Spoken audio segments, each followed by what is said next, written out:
Hello বন্ধুরা, তোমাদের দুর্সা কিচেনে সবাইকে স্বাগত। আজকে আমি বানাবো দই চিংড়ি। তো রেসিপিটা সবাই শেষ পর্যন্ত দেখো আর আমাকে সাপোর্ট করো। চিংড়ি মাছগুলোকে ভালো করে বেছে ধুয়ে নিয়েছি। এরপর দিয়ে দেব অল্প পরিমাণ লবণ, দিয়ে দেব অল্প পরিমাণ হলুদ। লবণ হলুদ ভালো করে চিংড়ি মাছে মাখিয়ে নিয়েছি। এবার ফ্রাইং প্যানে তেল গরম করে নেব। সর্ষের তেলে করব আমি রান্নাটা। তেল গরম হয়ে গেছে। আগে থেকে লবণ হলুদ মাখিয়ে রাখা চিংড়ি মাছগুলো দিয়ে আমি অল্প কিছুক্ষণ ভেজে নেব।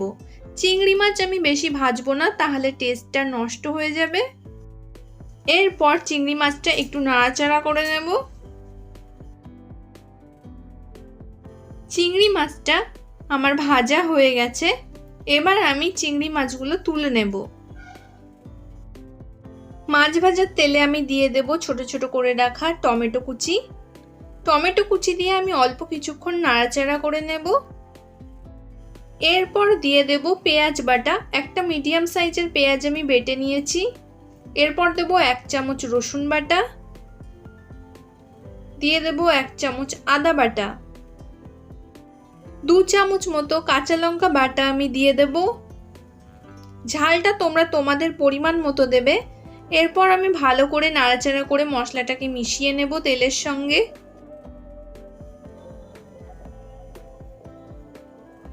এরপর দিয়ে দেব অল্প পরিমাণ লবণ, দিয়ে দেব অল্প পরিমাণ হলুদ,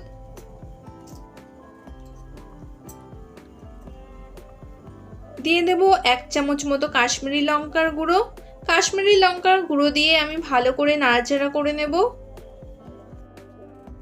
এরপর অল্প পরিমাণ জল দিয়ে আমি মশলাটাকে ভালোভাবে কষিয়ে নেব।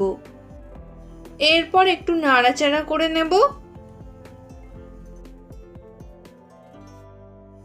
মশলাটাকে ভালোভাবে কষিয়ে নিয়েছি। এরপর আগে থেকে ভেজে রাখা চিংড়ি মাছগুলো দিয়ে দেব আমি।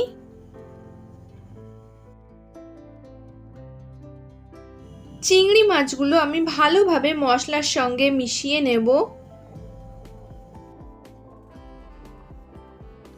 2 চামচ টক দই আমি জল দিয়ে ফেটিয়ে নিয়েছি আগে থেকে। আমি টক দইটা এবার দিয়ে দেব। এরপর একটু নাড়াচাড়া করে নেব। 2 মিনিট মতো ভালো করে ফুটিয়ে নেব। এরপর দিয়ে দেব সামান্য পরিমাণ চিনি। এরপর দিয়ে দেব গরম মশলার গুঁড়ো 1/2 চামচ মতো।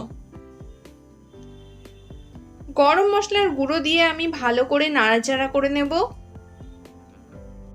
রেডি হয়ে গেছে আমার দই চিংড়ির রেসিপি।